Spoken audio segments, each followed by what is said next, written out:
Hi folks, welcome back for another adventure. So we're still near Hartford, Connecticut, and the last video I showed you what Daryl does here, and this is the reason why I came.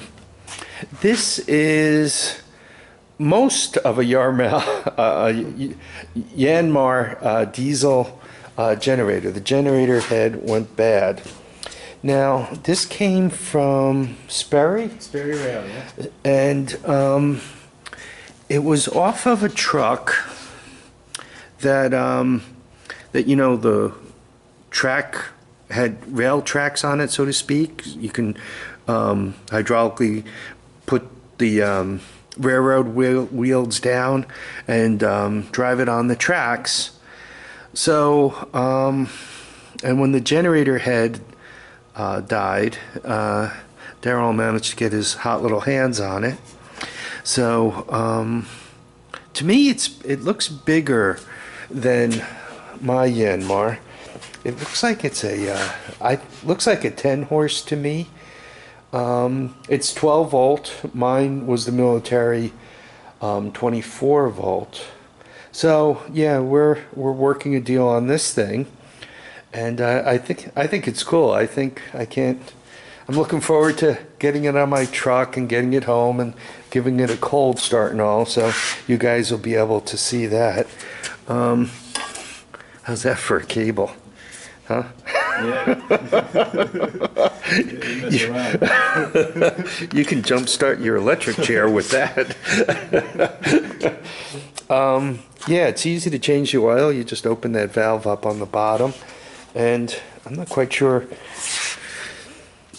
what was going on. Oh, that's air intake.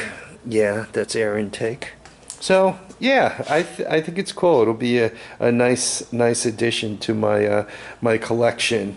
It's already got a coupling on it, and so I mean it'd be easy to set it up for a log splitter, or put something else on that to do some other task. But yeah, I mean that's getting to be the size of the diesel where you can like put it in my Ranger pickup truck out back and have it powered around the property.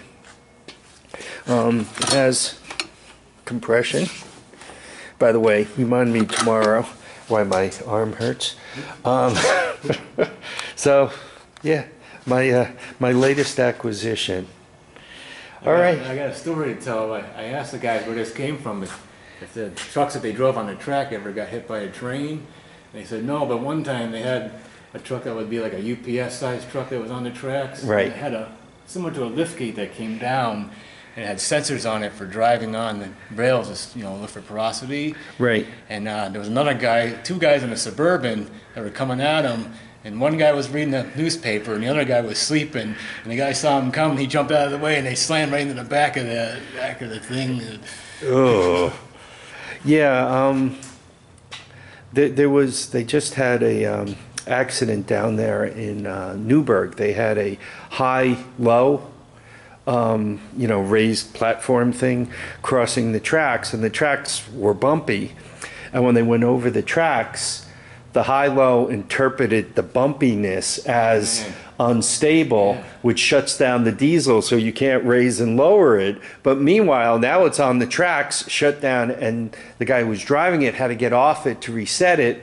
And when he got off it to reset it, it happened to be a spot where the trains go pretty quickly, and the gates closed, and now it's stuck on the tracks. Unfortunately, it got hit, and there was a derailment and a whole big mess down there. So yeah.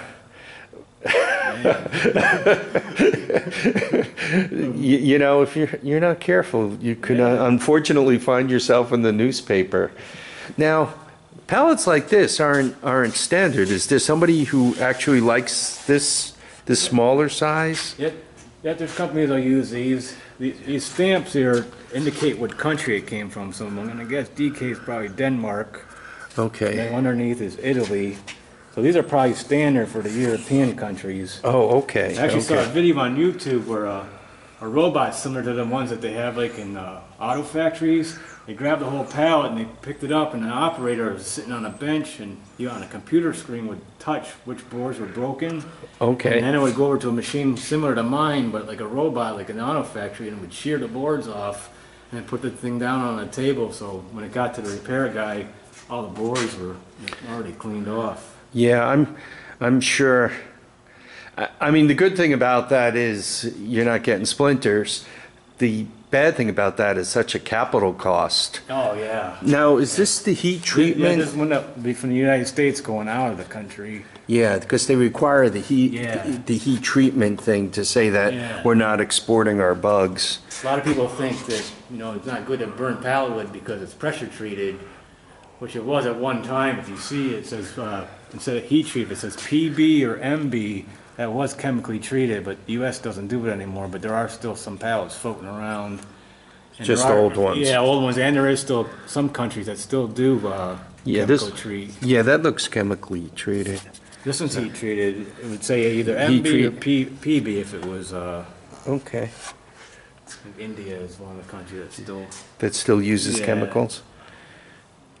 Yeah, I'm seeing on some of the pallets I see, like this here, this is made out of a kind of a flake board. Yeah. It actually burns. I've thrown a couple of those in the wood stove. Yeah, I don't burn them out of habit, but once in a while, one will come in and I'll throw it, and it burns just like those compressed wood logs. Yeah. Yeah, I mean it does okay. I don't burn a lot of them because I don't know if they're good for the stove. Right.